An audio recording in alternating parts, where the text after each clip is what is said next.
اعوذ باللہ من الشیطان الرجیم بسم اللہ الرحمن الرحیم۔ السلام علیکم بچوں، کیسے ہیں آپ سب؟ امید کرتے ہیں آپ سب خیریت سے ہوں گے۔ تو بچوں، آج ہم آپ کو حضرت یوسف علیہ السلام کا قصہ سنانے والے ہیں۔ آج کی اسٹوری کا نام ہے حسد کرنے والے بھائی۔ تو شروع کرتے ہیں آج کی اسٹوری۔ جیسا کہ ہم نے آپ کو اسٹوری کے پہلے حصے میں بتایا تھا کہ حضرت یوسف علیہ السلام کے بھائیوں نے ان کے خلاف منصوبہ بنانا شروع کر دیا۔ پہلے انہوں نے سوچا کہ حضرت یوسف علیہ السلام کو موت کے گھاٹ اتار دیا جائے، لیکن یہودا جو ان میں سب سے بڑا اور سب سے زیادہ عقل مند تھا، بولا اسے قتل کرنے کی کوئی ضرورت نہیں ہے، ہمیں صرف اس سے نجات حاصل کرنا ہے۔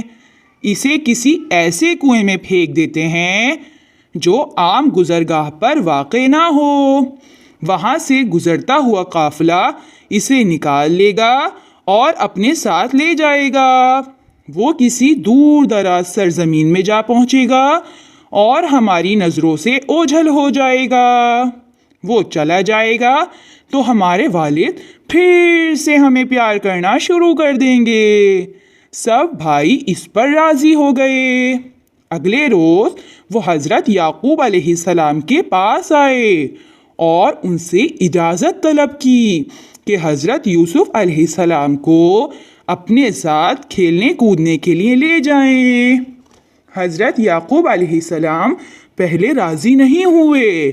انہیں ڈر تھا کہ اگر حضرت یوسف علیہ السلام کو ان کی نگاہوں سے دور لے جایا گیا تو کوئی چیز یا پھر کوئی شخص انہیں نقصان پہنچا دے گا۔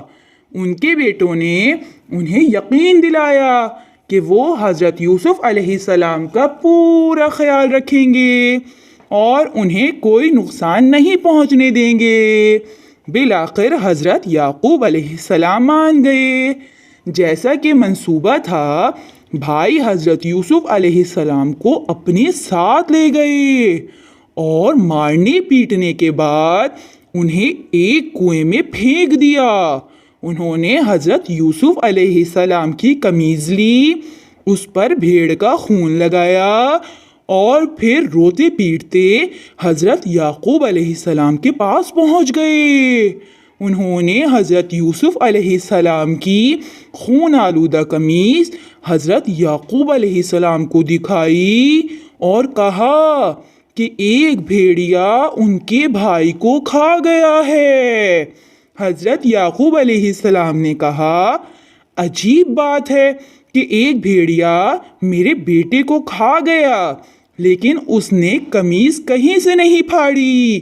میں اچھی طرح جانتا ہوں کہ تم مجھ سے سچ نہیں کہہ رہے ہو اور تم نے اس کے ساتھ کچھ کر دیا ہے، لیکن میں صبر کا راستہ چنوں گا کیونکہ یہی سب سے مناسب ہے۔ حضرت یعقوب علیہ السلام اگلے 40 سال تک اپنے پیارے بیٹے کو نہیں دیکھ پائے۔ ان کے دکھ میں وہ اتنا روئے کہ ان کی آنکھوں کی روشنی چلی گئی۔ دوسری طرف حضرت یوسف علیہ السلام ایک قافلے کے ہاتھ لگے اور مصر پہنچ گئے، جہاں انہیں غلام بنا کر بیچ دیا گیا، لیکن آگے چل کر وہ بادشاہی کے تخت تک پہنچے۔ یہ کہانی الگ سے بیان کی جائے گی۔ تو بچوں، آپ نے دیکھا جیسا کہ ہمیں قرآن اور انبیاء کے دیگر قصوں سے پتہ چلتا ہے کہ لوگ اپنی منصوبہ بندیاں کرتے رہتے ہیں، لوگ اپنی سازشیں کرتے رہتے ہیں اور اللہ اپنی منصوبہ بندی کرتا ہے، اور اس سے بہتر منصوبہ ساز اور کوئی نہیں ہو سکتا۔